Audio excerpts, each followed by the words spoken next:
After a busy week of European club football, our attention is firmly on the Premier League for this week's sports spread, although we obviously can't ignore Saturday's small matter of El Clasico in Madrid. To discuss that and the likes of Man Utd versus Chelsea, I'm joined by Russ Wiseman of Sportingbet and Ian Axon of Reuters Sport. Gents, thanks as ever for joining us. Let's start off with Chelsea and Man Utd then, Ian. Chelsea can't stop scoring, but they've only got one fit striker now in the shape of Drogba. Is that a problem? It is. And how big a problem is it? I think two big questions are going to be answered at the weekend about both teams. I've been looking forward to this game for a while because it will answer those questions. One, how did Chelsea get on when Diego Costa isn't fit? And I've been saying it all season as well, like Remy isn't fit either. So how do they cope with just Drogba up front potentially? And I really think that will be a test for Chelsea. Now, worried about their championship credentials at the start of the season because of that. They've been fantastic, but they're so reliant on Diego Costa. What happens when he's not fit? We're going to find out. Well, they've got the likes of Schürrle, for example, who can step up. Well, they have. I think here, though, Mourinho, I think he'll be quite happy with a point. Go to Manchester United, park the bus, come away with a point, try and hit them on the break as he did. Even given their performances. I think so. I think so. They've got a big lead in the table, haven't they? You know, Man United. On paper, it looks a difficult fixture because of the attacking talent that United have. So why not go there, be defensive, try and nick something on the break? Why not go there and be attacking and make the most of their awful defence? Got Drogba. And we saw midweek Drogba, apart from the penalty, back in scoring form. But he didn't do that much against Maribor, who Chelsea stuffed 6-0. He's 36 years old, Drogba. I didn't really understand the logic behind bringing him back when you only had Remy and an injury-prone Costa. And I think they needed one more striker, Chelsea. But I fully expect them to get something out of the game. They might not win it, but a point at least. And the other question that will be answered is how good is this Manchester United team? They've been questionable all season. They've had the easiest start to the season anyone can remember. I keep banging on about it. They've played 8 teams who are fairly hopeless. Real test on at the weekend as to how good they are. Those signings that Van Gaal has made, they really need to step up to the plate because these are the games that Van Gaal has brought these players to win. Can they? I don't think so. Russ, your view of Old Trafford, it certainly isn't the fortress of old. Do you think Louis van Gaal can come up with a plan to stop Mourinho? He'll obviously be doing the mind games and parking the bus and all these other things, but can he stop him? Well, he needs to, and whereas Ian says that he thinks that Chelsea will be happy with a point, I think if he was to give Louis van Gaal a point now, he'd be delighted. And I always look at these games, the aura has gone from Old Trafford without question. You very rarely get a team going to Old Trafford as the favourite. We opened the book on this game at Tuesday night just to see what the kind of market would be like. We opened them just a bit above 6-4 Chelsea. We took a £50,000 bet straight away. We're now into 7-5. You've seen the graphic. All of the money is for Chelsea. I think basically what we're saying here is that people don't believe in Van Gaal. And Ian's point is a very good one. They haven't played anyone yet.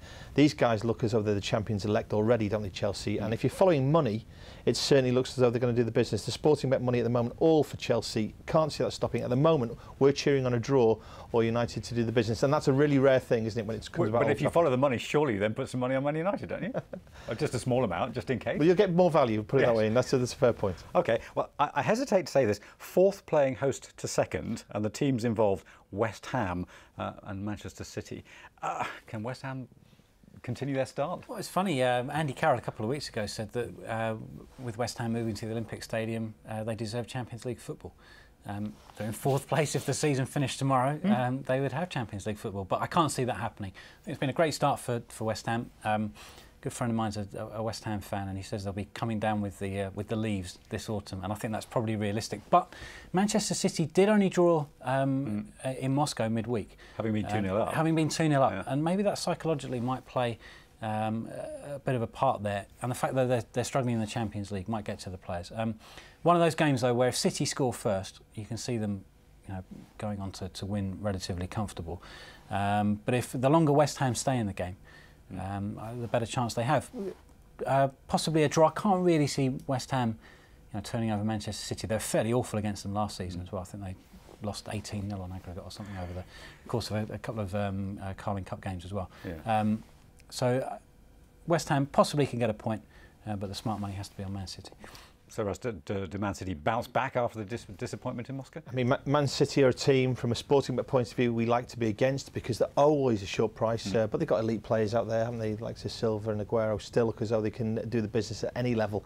11-20 at the moment, Manchester City. I'll be with West Ham in this game. I think West Ham are a team, if you look what they've done so far, they've been far more impressive than the kind of nuts and bolts of their players. They've been really impressive. They're very good against Liverpool at home. I think City are in for a tough game here. I expect a flood of money for City as well, though. We're offering the best odds guaranteed in this match, as we will with all the Premier League games this weekend. And I do think we'll see a move on City.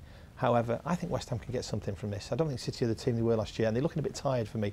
The results in Moscow certainly would be a blow to them. I think Allardyce and his men can capitalise on that as well. OK, our third featured game, before we run through the rest. Southampton flying high. One assumes they won't knock 8 past Stoke. Well, so they would. It's an assumption, nothing more. Like a cricket scoreline, wasn't it, last week against poor old Sunderland? Well, you'd have to say that lightning doesn't strike twice, but Southampton have been fairly brilliant this season, and given that a lot of people backed them to go down at the start of the season because of the upheaval they had in the summer, Koeman, he's bought really well, picked out some really good players from the Dutch League. We have Dutch League highlights here at the weekend, and last season Graziano, Pele and Tadic, two of the best players in the Eredivisie, and he's bought very well, and they've done the business on the pitch. So have to make them favourites against Stoke because of the performance against Sunderland last week. They're at home as well. But Stoke had a good win against Swansea. Under Mark Hughes, they play some nice football, so there could be plenty of goals in this match. How do you look at this one, Russ? I mean, Stoke's defence presumably is a little bit more mature than Sunderland's. Well, I think Southampton are a team that you react to the results that you see, don't you? And we had a flood of money for Southampton to finish top 4 at 8-1.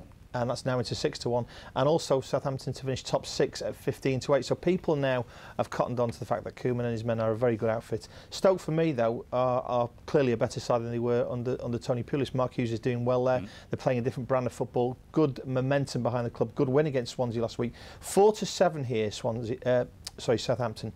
Very short price indeed. Again, you look at the value, it has to be with Stoke. They wouldn't have been this price. They've probably been around about even money if we go back about 3 weeks. Clearly the momentum with them, but you have to look at the prices. 4-7, too short for me. I think Stoke can probably come away with something, but that's more in hope than in demanding, I must say, Aj. Let's move on. Let's just go through the other games, and you can just say home win or whatever. Liverpool, Hull? Hull difficult, but Liverpool... You'd have to fancy Liverpool at home, although they struggled obviously midweek against Real Madrid. Psychologically, again, we talk about Man City and the effect that Champions League loss has. Maybe a struggle, but I fancy Liverpool to win maybe 2-1. Oh. Can't be with Liverpool. 4-11. They're just not playing well, are they? And again, I look at the value. Ian's probably right. They should win the game, but 4-11 too short for me. OK. Sunderland, Arsenal, cricket score? Well, they say a dead cat bounces, kind of dead black cat bounce. I fancy Sunderland actually to bounce back. I mean, not enough, surely. Well, Poyet's got to have given them a stern talking to, I would have thought, midweek. And Arsenal travelled in the Champions League. I wouldn't be surprised if Sunderland got something out of that game. One of the best bets of the weekend for me is the draw in this one, actually. I think Sunderland probably... They'd take that now, wouldn't they? I think they would, but again, Arsenal were rubbish, weren't they, and for big periods against Anderlecht. I don't think they're the team that they probably look as though they are, and I think Sunderland can maybe get something. A draw for me, 13-5. OK, grudge match, West Brom, Crystal Palace, Ian? I've got to go for the Palace, surely. OK. West Brom impressed me, though, against Manchester United. But it'd be a tougher game for Palace. Maybe a draw. Yeah, I guess. For me, I've been going against a lot of favourites on the coupon this weekend. This is one favourite I won't be opposing. I think West Brom too good for Palace. Should be too strong. They looked a good side against United. Interesting. I'll put my money on Palace then. Swansea, Leicester. High-scoring win for Swansea, I think. OK. Yeah, I'll go along with that. I think that's a fair call. I think there's plenty of goals in this game, and Swansea should do the business as well. Easy one to call, Burnley, Everton? No, not that easy, because Burnley, I think the atmosphere will be good at home. Everton travel Thursday night, Europa League, always tough. They are improving, though, Everton, and they've been a bit unlucky. They've had a tough start to the season. So I fancy them to win, but it won't be easy. Yeah. Burnley have to identify some games they're going to give it everything, and odds on Everton for me is too short. I think Burnley can get something in this game again, 100-30. Maybe they can sneak a win. OK. Tottenham, Newcastle. A horrible one to watch. Tottenham to sneak it, I think, maybe 1-0. But it won't be one for the neutral. Yeah, I agree with actually this one. I think under 2.5 goals is the play here. I know the graphic will see that Spurs are 8-11. We're 8-11 at the moment. I still think we'll see money at 8-11 at Sportingbet. But could you really back Newcastle at under 4-1? Not for me. They've got a desperate record still when it comes to London, so not for me. QPR, Aston Villa, finally. I thought QPR showed their naivety against Liverpool. They should have won the game. Couldn't finish. Couldn't hold on to the point that they played well, apparently, for most of the game, didn't they? They played well, but the problems there. I think Redknapp may be on his way out. A draw at best for QPR. I'll go with QPR. I thought they played well again. I think you were right there. They played well for big portions of the game, though, and I think Villa away from home probably don't have a lot to offer. It's good to go against Ian as well a little bit. So let's go with QPR there, 27-20. Brilliant. Okay, finally then, El Clasico in Madrid. Luis Suarez able to commence his Barcelona career against none other than Real Madrid. How do you predict this one?